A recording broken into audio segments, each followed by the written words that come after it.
Oh, it seals, and it's been over 24 hours in Asia since Zhongli's release, the CEO of Geo. I've done the summons somewhere on your screen, and thank you so much for everybody that showed up, the almost 7,000 of you guys that have joined me on Twitch. Now, I want to mention my Twitch real quick, not because I want to just, promote my Twitch. Nah, I want to tell you guys that I've been testing there, and you're not going to see a lot of clips in today's video. I have with this man right here, with at least 2 or 3 4-stars in my team, I have cleared everything. All the dungeons, all the artifact dungeons. I've done the weapon dungeons. I have done the talent dungeons. I've also done the weekly bosses, the elemental bosses. Of course, not with just Zhongli alone. Now, I'm going to talk about how good he is in the latter portion of the video, but in the first part, I just want to talk about some of the preliminary, keyword preliminary, math. We have like almost 50,000 nerds up in our Discord, and we got some like NASA scientists. I'm not gonna bore you out like these couple right here. I'm just gonna tell you guys. Now, before we do so, thank you so much for those that have joined my YouTube membership squad.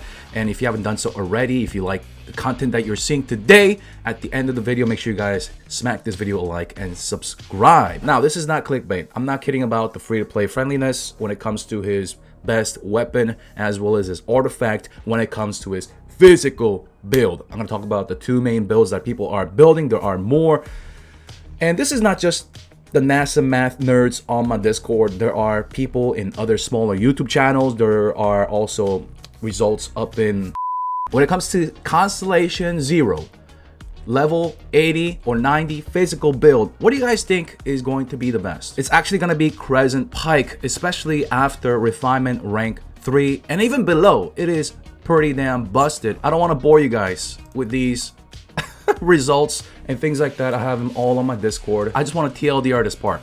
All right, the Vortex Vanquisher is damn awesome when you are shielded. It's going to beat out pretty much everything when you're shielded, but you got to remember, when you're doing your attack chain, your normal attack chain, if you're moving around trying to preserve your shield, you're losing damage. The whole point of the shield is to keep you alive, not to just keep it always up so that you can do extra damage. So without all that in mind, right? Crescent Pike is going to be number 1, and then Primordial Jade at a close second, as well as the Vortex Vanquisher, even without the shield. So for the free-to-play who got Zhongli and you're trying to go physical build, you got that Crescent Pike.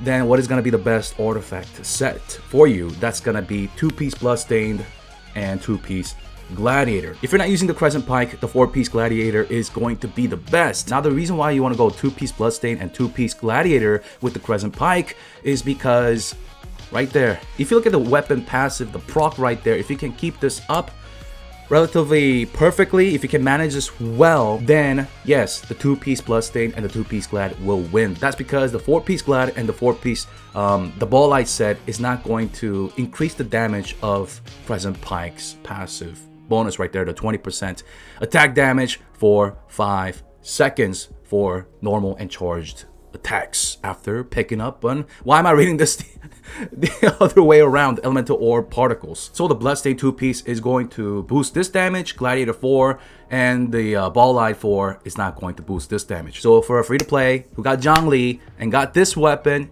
use that 2-piece Bloodstained. It's going to be much easier to farm those when you're at adventure rank 45. It's going to be much easier than, trying to push a 4-piece Glad. Man, 4-piece Gladiator is just, whew, the resin consumption, and of course, with on top of that not being a guaranteed drop, with on top of that, with the substat rows and the main stat rows being so RNG dependent, farming a Gladiator set for a free-to-play is going to be a nightmare compared to the Bloodstained.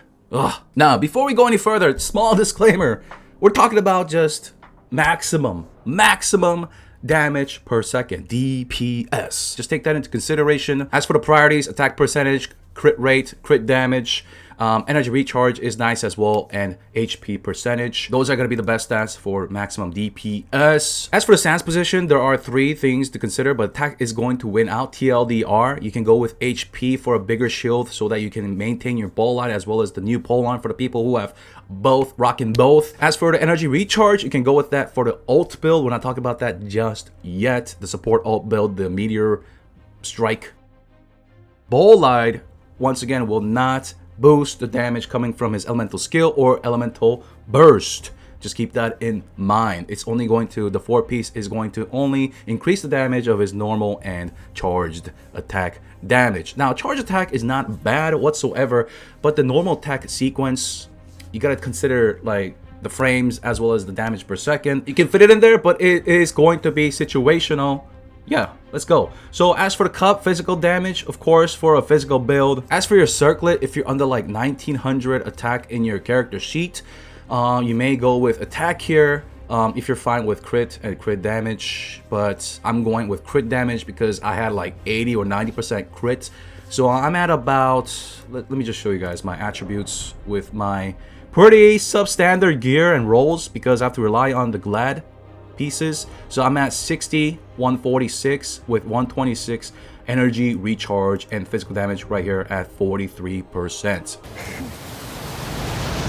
Now for the ult build, the stat priorities are going to be pretty much the same. Energy recharge is going to depend on how fast you generate, how fast you kill, as well as how much you switch into your other teammates and use their elemental skills. So it depends on how fast you're generating your energy, right? So just got to cater to that. Now the best set is going to be the 4-piece null release unconditionally.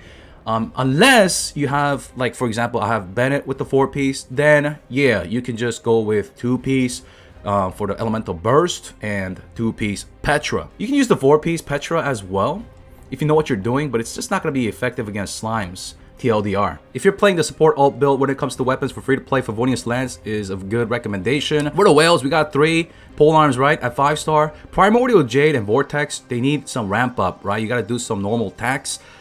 Now, the time that you spend doing that, you're losing damage per second that you could have been playing like some other character, right? Your support or your main damage dealer. So, in that regard, you just got to rely on pretty much the weapon base as well as the weapon. Like Primordial Jade gives crit, Vortex with the attack percentage, and Skyward Spine gives energy recharge. So whatever you need out of the 3, but Vortex is going to, if you're shielded, is going to win, and the attack percentage is undeniable. Primordial Jade has its place because of the crit. You can play around with your gear as well with that. And with the ult spam build, you just want to go high crits. Like 70 to 80% crit. I was rocking even 98% on stream. You just want to guarantee that crit instead of seeing that limp dick, you know, damage. You don't want to be doing some co-op and doing some like, you know, flat 15k non-crits or 18ks. You want to do some like, you know, on average like 50, 55, 60, 65-ish. Yeah. Now obviously with this Constellations and leveling up his talents through Bennett and things like that, you can increase the damage to 100, 135k. You know, you can do insane with his ult. But you gotta remember, Zhongli is the CEO of Geo. Geo does not have reactions. But still, the damage is there as well as the CC. And I have used Zhongli with the other Archon. You know, my boy, Venti, my sacrificial lamb. And them being together, like I use Venti's ult and then I use Zhongli right afterwards. The CC and the damage is nutty. If you don't have access to both, Sucrose also is very nice. You can do the reverse order as well. You can do Zhongli's ult into Venti's ult. Things like that. It's nuts.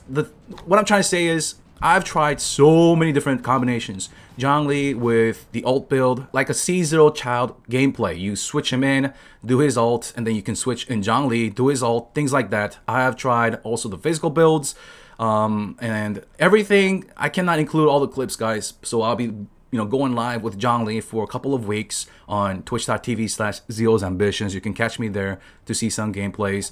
But for the physical builds, yeah, you kind of want to get that superconduct with Fischl is just amazing with Zhongli because Oz keeps generating energy, and you still want to be doing ults in the physical build, not only for the control CC, but the burst damage adds on to his normal attack spams, right? So his ult, even with the physical build, will be a solid like 30, 33, even 40k crits with, non-whale territory gears. Overall, he has a place in my team. I'm really liking the shields in this game, the shield meta. Like when I swap out Diona, I notice a difference, not psychologically, but just overall ending a dungeon with relatively healthy teammates so that I can just go back in there and do it again without using food or teleporting to the statue. Yeah, it depends on my my game skills as well, but yeah, Overall, I just feel the shield meta, it's really nice. Also, there is a cancel attack animation as well if you want to do that. Yes, my runs may be a little bit slower sometimes here and there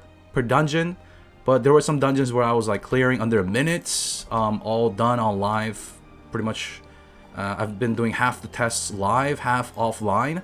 So yeah, I mean, I don't think that he is bad whatsoever. As a free-to-play, if he is one of your first or second or third 5-star, he's not going to disappoint as long as you build him and fit him into your team. And speaking of teams, he fits into so many teams. You don't need to stack double like geo characters or things like that. You don't need to. Yes, like the more geo constructs, yeah, it's going to be better for his elemental skill. Blah, blah, blah, blah, blah, but you don't need that, dude. The geo constructs in the vicinity dealing geo damage, and this also works with the Dendro Shamans. They construct that pillar, and that also resonates as well. And, you know, at C1 is just, I don't want to say free-to-play friendly, but C1 is pretty damn good constellation. Not only for the extra damage, but the energy recharge rate. Just to lightly touch up on the constellations, Constellation 2 grants shields to your co-op buddies. 4 and 5 is where it gets really good, when it boosts his ult. Constellation 6, what do you guys think? I know it sounds really OP, right? Recovers HP when he takes hit while with the Jade Shield. But if you're rocking the Bolide and the new weapon, the Vanquisher, remember, you want to keep that shield up as long as possible for all the extra perks from the Bolide 4-piece, as well as the passive, the doubling of the attack coming from the new polearm as well. So, is this really good? As I said about him in the previous videos, very user-friendly. Multiple builds work. His rotation, everything. The gameplay feels smooth and fun.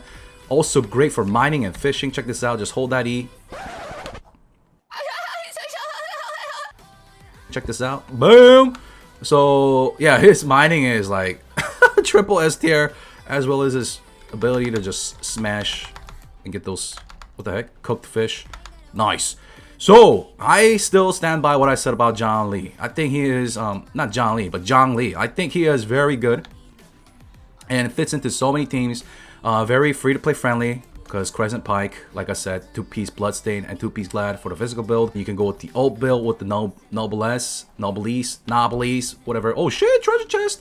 You can go with that with the 2-piece Petra. Yes, I know there is no Vaporize, there's no Melt. I get it. He's not going to have that flashy damage for those showcase videos, but in practical sense, in everyday use, he is very sturdy. Not only that, makes your team sturdy by giving a shield, and then you can just swap to somebody else. And when his ult's up, you can ult, deal burst, CC, swap back out, get that energy, dude, get that money, get that damage in, and then swap in. It's just very fun and satisfying gameplay. Hopefully this video helped you guys out. It's pretty much a TLDR. I know it's long, but there are just so many things to talk about. Like, does he work with this? Does he work with that? Can you climb the pillar and do something crazy with that? And all these questions I'll be trying to answer live on twitch.tv/ZealsAmbitions. If you enjoyed today's video, I would appreciate it if you smack this video a like and subscribe for more content. I'll see you guys in the next video. We'll talk about Zhongli again. Don't worry, your boy Zeal's out. Peace!